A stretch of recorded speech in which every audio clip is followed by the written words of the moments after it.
The scene is set in the Looking Glass Cabaret. Within the guest chambers, a Juan Carlos rests. There is the sound of footsteps padding, slightly disjointed, and the sound of a metal cane. There is a tapping of metal on wood on the door. The door, not waiting for an answer, opens.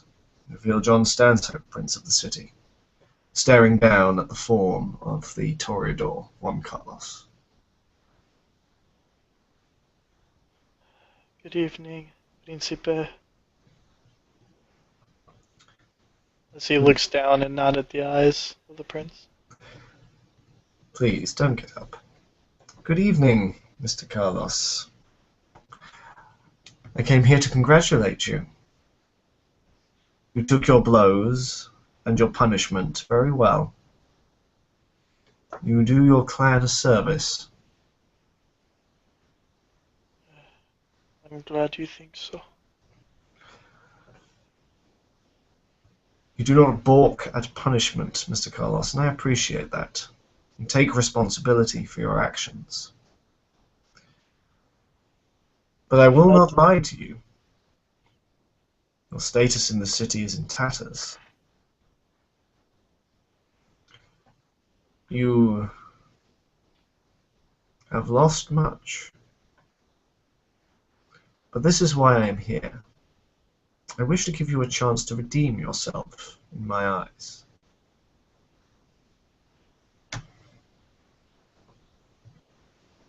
Juan looks intrigued. How may I do this, Principe? Let us be clear.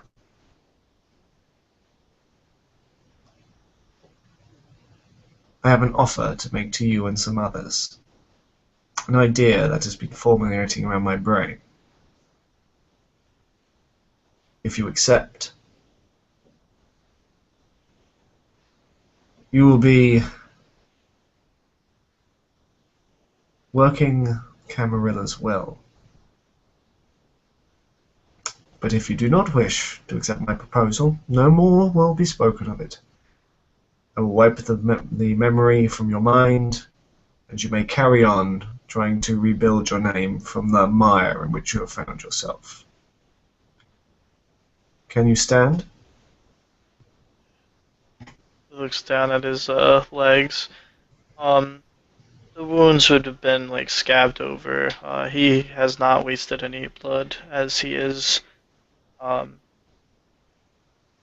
accepting his wounds and accepting the natural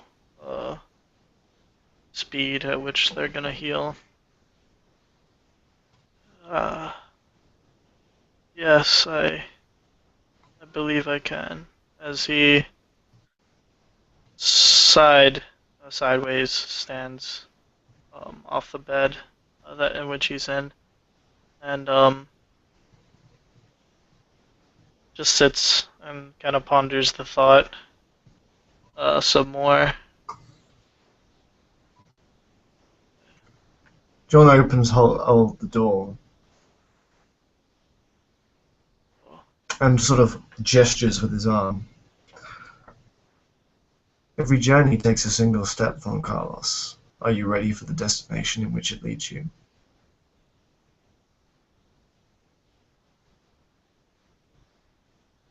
He stands, kind of holds his head up a bit higher and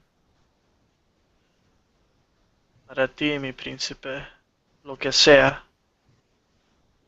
And he begins to walk out the door wherever he points him to.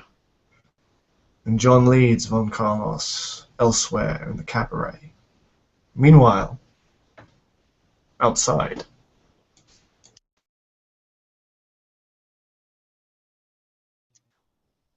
So upstairs, Calliope's finishing a evening round of hunting down humans in her domain.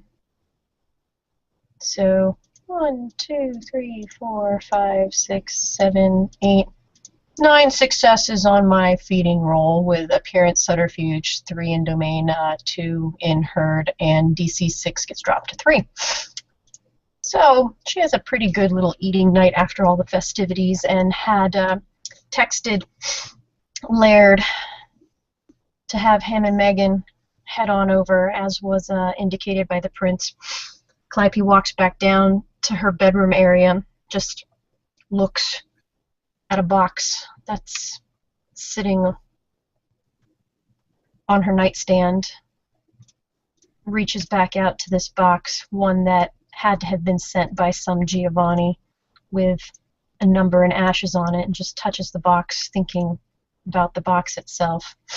Not getting much off of the exterior of the box, just having not any particular attachments to it whatsoever. She opens it up and sees the number 1 in ashes inside the box, and just reaches her finger down into that to see what she may see. 1, 2, because the other one cancels out. As she puts her fingers into the ash on it, she picks up a woman with auburn hair, walking along, slightly fretted and bored. Can't make out much in the way of facial features or anything, but who she is, you may not know. But one thing is clear. That's a threat from the Giovanni, and she's none too confident about it. Closing the box back up and just leaving it on her dresser, now's not the time to bring that up to John. And she walks back upstairs to make sure all the rest of the accoutrements are prepared for the evening and for the other guests. Laird is letting Megan drive her new car because he is secretly happy that she's driving due to the fact that he is a terrible driver. And he is happy to play navigator while texting back and forth as they pull up.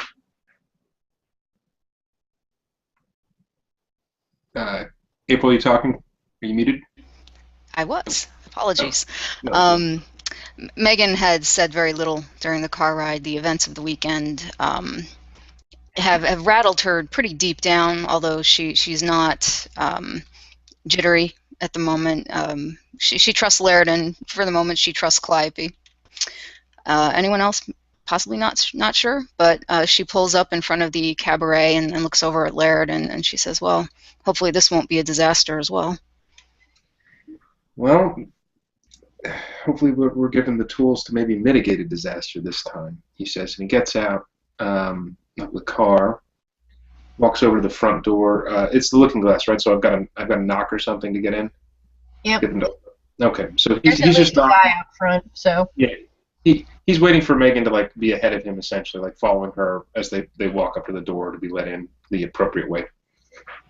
Yeah, the bouncer, having seen him here a couple times before, and he's seen this bouncer before, just kind of gives him a man nod, and looks like he probably knows that he was to be expected. Right.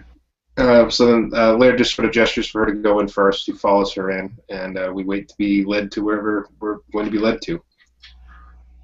The bouncer gentleman will go ahead and say, I believe they're expecting you on the top floor. Okay. And it's all stairs here, right? So It's we all gotta walk. stairs. Yeah, there's no elevator. Other than there's a service elevator, but that doesn't get used, except for lifting items. Well, we take the stairs, mostly in silence. The Laird's calm. We've been invited here, obviously, for courtly business, so we're not jittery or anything. And when we get to the top, what do we see? You'll get up through the top door that will lead into the heart-shaped area of things. He goes through the back. It looks like it's been closed off for the night. Sees the large white door that looks like the Queen of Hearts, and actually notices that it's just slightly ajar for him, and they won't have to punch the key code in. As they push it aside and bump into the bar and the fancy chairs and the hookah, they're going to notice on the end of the room where the bar is, which is usually set up with a waiter or something like that, there's actually 3 cups, and Mr. Stanhope on the opposite side.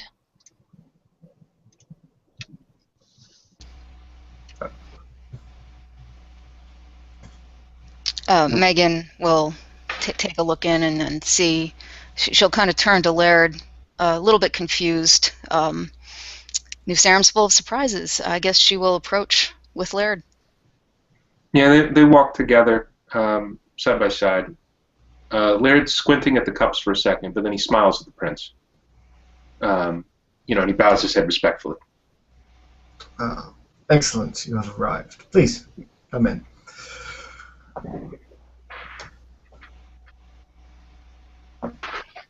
Sir, how are you doing this evening? I am doing well.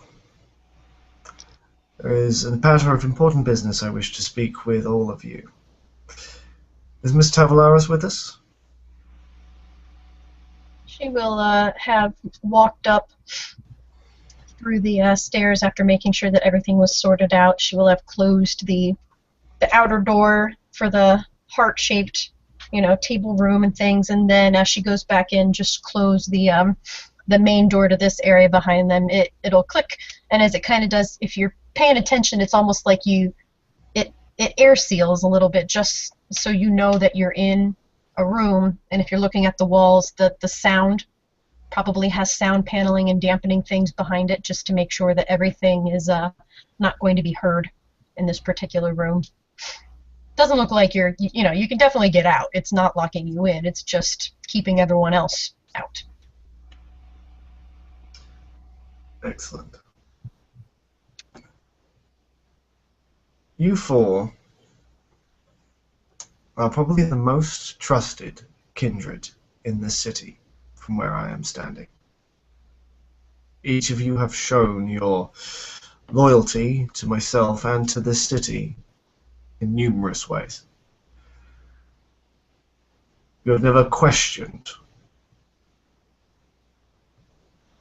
And even if you have at least obeyed. These past few nights have weighed upon my mind greatly. There is much within this city that is still in flux. Too many fangs in the dark, wanting to tear down our house of cards.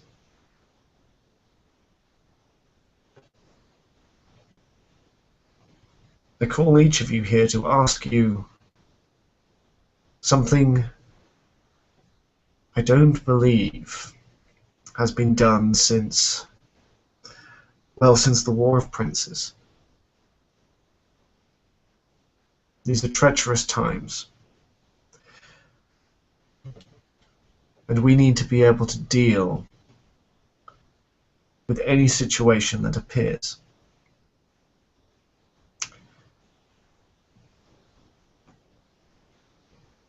My intention is to create a new coterie, a secret coterie.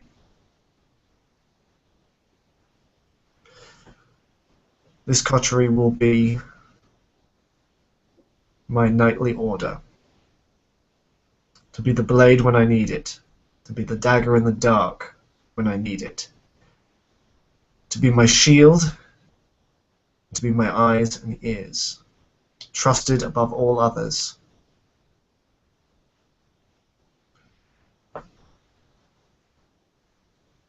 This modern time, this insane city, may call upon you to do things outside the purview of other kindred of the Camarilla. I will not lie to you. It will not be an easy task.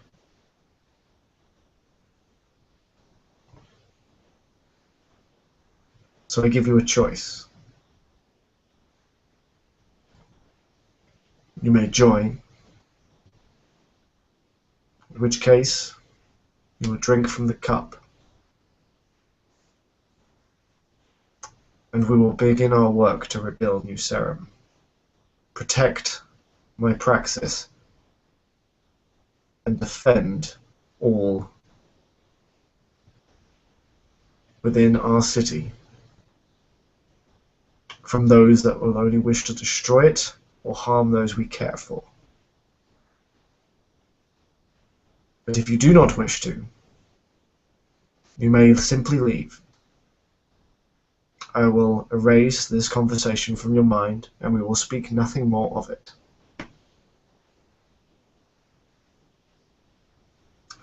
If you have any questions, now is the time. Laird raises his finger like he normally does. Just one question, Your Honor. Exactly. Yeah, exactly. He says, I can't speak for the others. And he reaches down and he takes the first glass and he drinks it. Before asking his question, he drinks it all. He puts it down. But wiping his lips a bit, I am curious as to what the first task is going to be.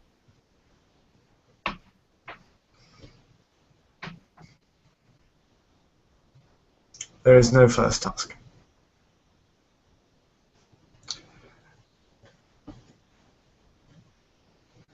We're a response unit. As far as I can see, everything has settled down from the incident of the Elysium. But that won't stay forever. I somehow doubt that Giovanni will forget what happened. I somehow doubt that naysayers of my praxis will forget, and I certainly doubt that the Anarchs have not forgotten about the treaty. I have not forgotten that Ariadne Quinn is a Sabbat informant, and I have not forgotten that the Sabbat are at war with the East Coast. The first task, Mr. Brehon, will be to train with each other. This coterie will not be one of tit for tat or private rivalries. The training will be free. You may ask of me any training, any equipment that you desire, and I will provide it.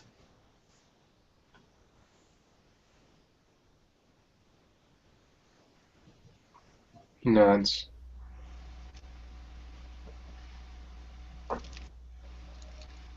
Megan would have been unusually quiet during this whole exchange, listening to the prince kind of give his orders, and she will step forward, and before she drinks the cup, she would almost finger the edge of it, and she would look at the prince, and she would say, I'm sure I don't have to tell you what we went through because of the events surrounding the Elysium. And she will drink and she will put the cup back down and she will say, that's not going to happen again. And she will step back.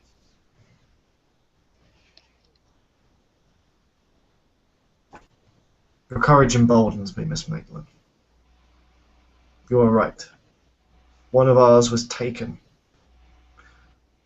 Poorly defended. Where were the hounds? Where were the sheriff? Where was the Nosferatu? Taken, snatched up like a baby. Where were those that we entitled them to protect? Our people. With this, that will not happen. We may not be able to stop them doing something, but we can certainly make sure that they never do it again. She'll nod.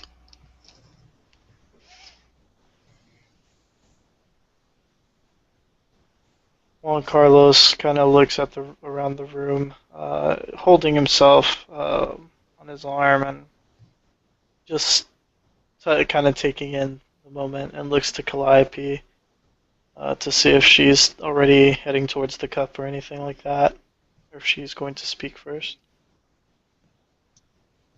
She'll probably just wait. Wait, cool. I didn't want to. Ladies first.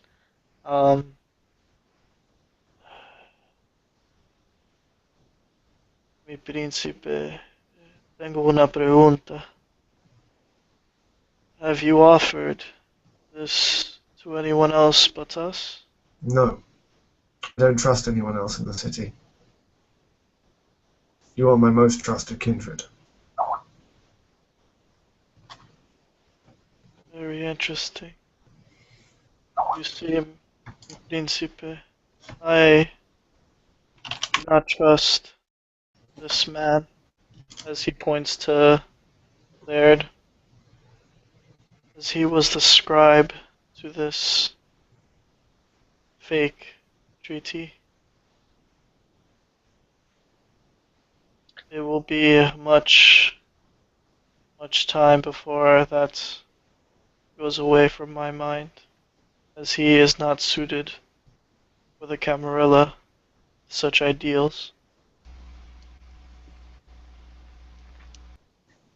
Laird is going to look at Juan Carlos for a second. He's not going to speak. As you stare at him, he goes on to say that he was also there mocking me when you spoke to me, as well as that Bruja that was standing beside him. Juan Carlos, mocking you wouldn't be appropriate. And I didn't do that. I felt that you acted rashly. But that doesn't mean that you don't have merit. And even if we have maybe some differing views, I am loyal to this prince. I have proven myself time and again to be loyal to this prince, this praxis, this city, and to you. You may not agree with how I go about being loyal at times. Maybe if you got to know me a bit better, we could come to an understanding. It seems we will not have a choice, Senor Brehan. There is always a choice, Mr. Carlos. No, I Principe. despise- As he holds his hand up, I do for you and the Camarilla, as you ask. I will never betray your word. I can guarantee that. And I do not know this woman, as he points to Megan. But I do trust your judgment, Principe, that these two people can be counted on when things get rough. Because I sure as hell can trust Senora Tavalaris. As he leans forward, takes the cup, looks inside to make sure it's what he thinks it is, blood. Um, Nods towards the prince and takes it like a tequila shot and blood.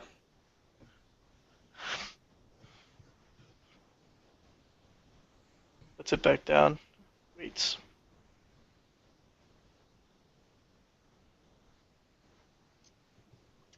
Clive will just look over at John kind of from the distance and just smile for a little bit.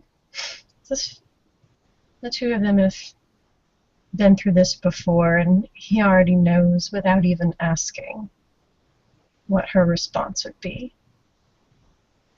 She glides across the floor over to him, and it's as if everything else that was in the scene just drops from them, and they set into that lock-on of eyes, which, knowing he's a dominate user, is definitely a set of trust.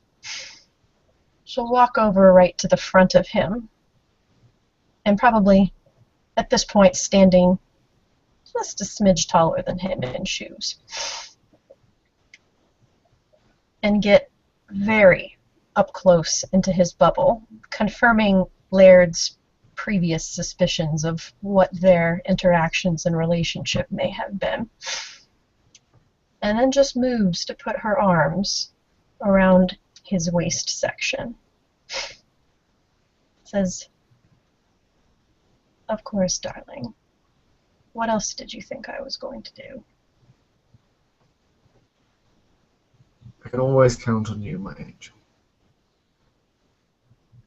And she'll move over and just tilt the side of her head in and delve into the side of his neck, knowing that the sheer pleasure of the feed goes both ways. Restraining herself from taking too much of that ventru blood, which tastes so different from that of her sire and others. A slow, lingering taste with light notes to start and delicious after flavors that just seem to trickle down your throat and continue to surprise you with their ambition and desires, deep-bedded, unspoken, but flavorful. She pulls back away from the side of his neck, runs a finger across just to make sure there's nothing left over, licks the side of it just to make sure everything closes, and moves herself back away. The prince winces at the first puncture of the bite, and then slowly falls into the sensation of ecstasy of the kiss, keeping himself under control, keeping his eyes locked.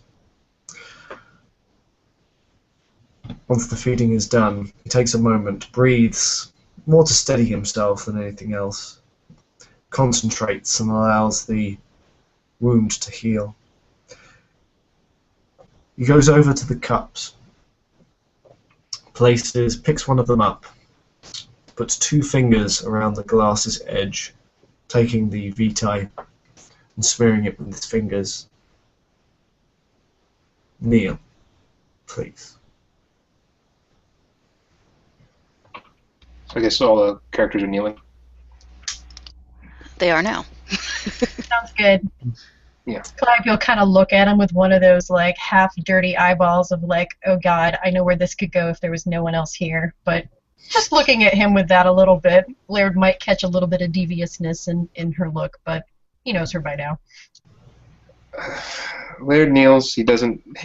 He tries his best to ignore that, and he just kneels. Taking a knee. Megan would have been staring wide-eyed at this entire display and just kind of with the same look on her face would kneel to the ground. Juan would witness the sexual tension and kind of just smile as he looks down on the floor, thinking to himself what Crawley said and who truly runs the throne is the Toreador. And then once he hears the kneel, he kneels. The prince steps up. Is Carrie there? I think he's Yep. talking to someone. Yep. Oh, there he is. Sorry. The prince steps up to Mr. Brehon, places his fingers upon his forehead, marking an X. Arise, Sir Brehon, shield of the prince. He rises and he smiles at you, and it's the warmest smile you've ever seen on his face. He goes over to Megan Maitland, places a thumb across the forehead, painting the blood within the pattern of the X. Arise, Sir Maitland, arrow of the prince. Megan will bow her head and rise, looking very serious. We'll move over to Juan Carlos, painting the symbol. Arise, Sir Carlos, blade of the prince. One rises with his head held high, looking past the prince to the future. And finally, he lingers a moment, smiling warmly to Calliope, before placing his hand upon her forehead and marking the symbol. Arise, Sir Tavalaris, chalice of the prince.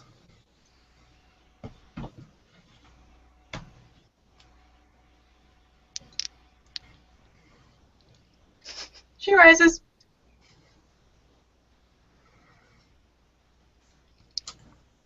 Arise, all knights of New Sarum.